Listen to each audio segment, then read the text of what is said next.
Pertama, Islam. Apa itu Islam? Secara bahasa, Islam itu punya beberapa arti. Kalau kita ambil pengertian leksikal, kamus, pengertian bahasa. Jadi, di dalam pembelajaran itu, definisi selalu dibagi dua. Pengertian selalu terbagi dua. Ada pengertian umum kebahasaan, ada pengertian khusus sesuai istilah yang tengah dikaji. Ya, jadi ada pengertian bahasa, ada pengertian istilah. Istilah itu kemana bahasa ini akan diarahkan. Bisa secara bahasa banyak. Dapat, mampu, bisa racun, banyak. Tapi ketika diberikan istilah, kemana istilah itu akan disematkan? Dalam dunia hewan yang disebut bisa itu bukan dapat, bukan mampu, tapi racun. Dalam dunia misalnya kemampuan pekerjaan yang disebut bisa itu bukan racun, tapi dapat, mampu. Nah, secara bahasa, apa yang disebut dengan Islam? Awas, kaidah ini penting saya sampaikan karena nanti ada tidak sedikit orang sekarang sulit membedakan. Awas, hati-hati, disebutkan sunnah. Sunnah kalau disebutkan kadang-kadang suka dibatasi, padahal sunnah itu ada 3 pengertian selain pengertian bahasa. Pengertian fikih, pengertian hadis, pengertian usul fikih. Jadi kalau ditanyakan tentang pengertian A, ditanya dalam pengertian apa itu akan dibahas. Islam secara bahasa setidaknya punya 3 arti. 1, tunduk, patuh. Tunduk, patuh. Aslama yuslimu islaman, sifat yang tunduk, patuh.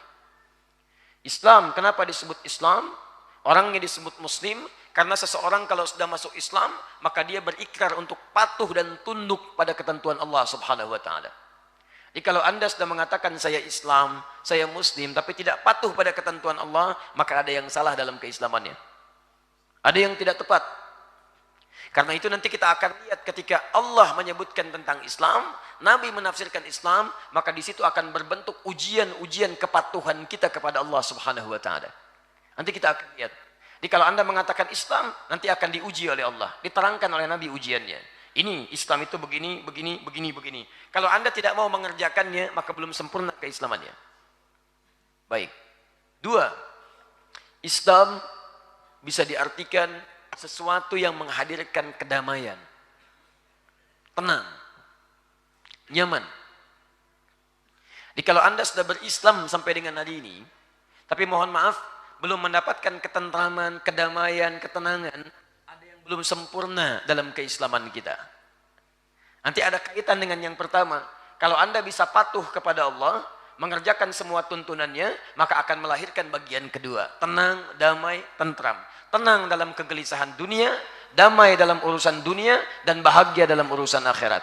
Nanti kita akan lihat.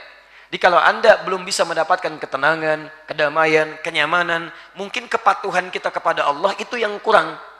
Bukan Anda kurang hebat, sehingga belum mencapai apa yang Anda harapkan dalam urusan dunia. Anda tingkat pendidikan sudah tinggi, kemampuan hebat, tapi kenapa nggak dapat-dapat? Mungkin bukan karena kurang hebat, Anda kurang patuh dengan Allah. Yang punya rezeki kan Allah, yang punya kemudahan Allah, yang punya kenyamanan Allah, yang punya ketenangan Allah. Barangkali Anda kurang dekat dengan Allah, bukan karena Anda kurang hebat. Yang lain bisa, Anda tidak. Padahal sekolah di tempat yang sama, makan juga makannya sama, nasi pakai rendang yang sama, semua sama. Kenapa nggak Anda bisa raih? Nanti kita akan lihat. 2, 3. Islam, tunduk, patuh. Kedua, tenang, damai. Yang ketiga, Islam juga bisa terambil, nanti kita akan lihat dari kata salam. Kebahagiaan tertinggi yang diraih. Kebahagiaan tertinggi yang diraih. Jaminan